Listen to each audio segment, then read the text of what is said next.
Hello, good morning. Contemporary Philippine Arts from the region students, both from GAS and TVL.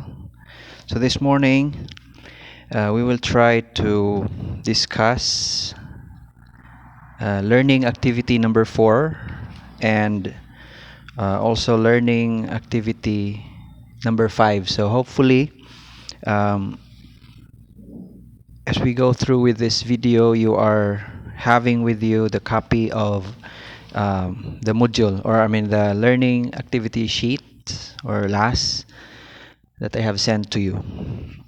So let's start. Ako lang ning paduol gamay ang ato ang laptop aron makakita mo sa pictures nga naa diha. Okay, so for the learning activity number 4, or katong first last nga akong gipadala this week, our learning targets are the following. Number 1, familiarize with the influence of Islam to Philippine art. Number 2, familiarize the different forms of arts during the Islamic colonial era. And number 3, integrate the beliefs of Islam that influence the ways of arts.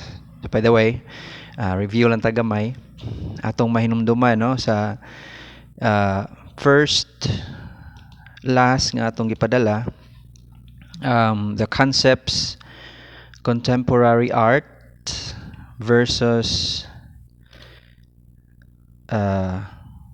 traditional art. So makita man ninyo no nga modern o contemporary unsay nakapareha nila niya, unsa po'y nakalahi nila sa usag-usa. Also with traditional arts, so makita ninyo that if we talk in terms of art history and contemporary art, these are produced by the artists living today. So mao na hinumduman, mao ni sila ang mga kaning mga arts nga naa karon, og ang mga naghimo ini buhi pa. So katong mga paintings pananglitan nila ni Amor Solo, dili na to sila ma-considered nga contemporary art kay wala naman ni nga mga artists, dugay namang nangamatay. Also, you can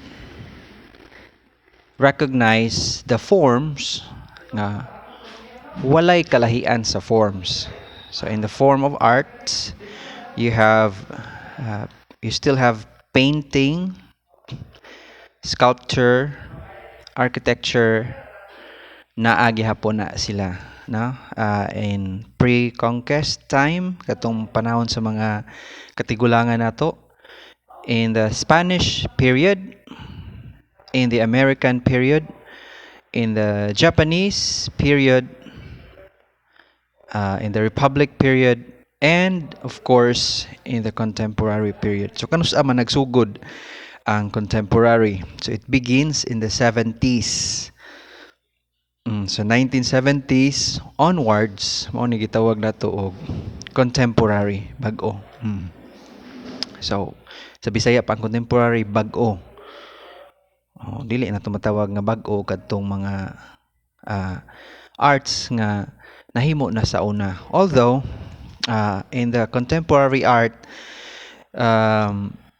techniques, designs are or were taken from any of these periods na naa diha gikuha og base. Wala siya gikopya pero gikuhaan siya og base.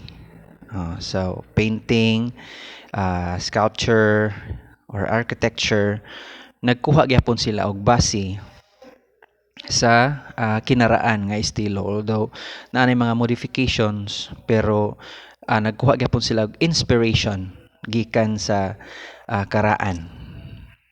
Okay, so kamo na i-review ana kung in terms of historical view asa dapita matawag nato nga pre-conquest na siya. Although if you are also familiar with your history, ma-relate ra na nato diha because art comes with history. Mao na nga kung unsa man gani panahon ana nga higayuna maupod ang art pakita nato diha na no. For example in painting for pre-conquest mao ni ang katong panahon nga wala pa naabot ang mga Kastila dinhi sa or Spaniards dinhi sa Pilipinas. You can see that in the painting they have patter o sa manang patter kanang paghimo og mga gamit nga gikan sa yuta or clay ano, so pananglitan kanang banga, tadyaw at unsa pa iban kanini ang cone or um, kanang butangan sa tanaman unsa na siya, kaang kana kaang hinimo sa yuta or lapok or sa clay specifically. So naa na siya. That's a form of art, although at that time wala nila na i-consider nga art kundili they are doing that to uh, to be used as daily uh, or to be used in their daily living. So gamit nila na sa balay. Pero kung ato nang tanawon, it is already a form of art. Bisan pa man gani kung imuhang tan-aw ng ano kanang mga ingana karaan nga mga cone or mga banga, makita nimo nga duna na sila yung mga design diha. Body adornment. So apil ni ini ang tattoo. So kanang tattoo dili na siya kay karona, although nowadays it's already prevalent, it's common, pero sa unang panahon naa na siya. Unya, that is already a form of painting. And ornament. So ornament unsa man mga panindot no, panindot sa balay, panindot sa panapton, sinina kana. In the Spanish period, mas nidaghan ang painting. So, as you can see, or as you remember, Spaniards brought in the Philippines 500 years ago, they brought here Christianity. So, ilang gida, specifically ang tinuhoang Katoliko.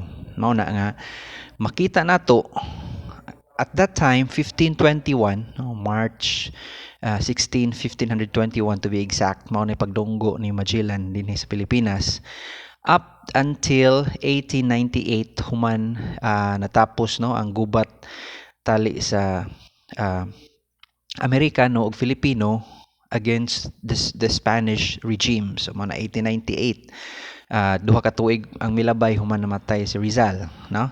So diha kutob makita nato nga grabe ang paglambo sa art no, lampat art no dinhi sa Pilipinas, specifically in terms of religious aspect. Ngano man kay diha man migawas ang daghan kaayong mga pintura sa religious icons. Unsa man ni example kanang mga santos no, ecclesiastical and secular portraiture. Mga hulagway kay pananglitan sa Santo Papa, sa obispo ug mga kaparian anang higayuna. So naa na diha ni gawas no. Almost all of the paintings at that time are related to religion.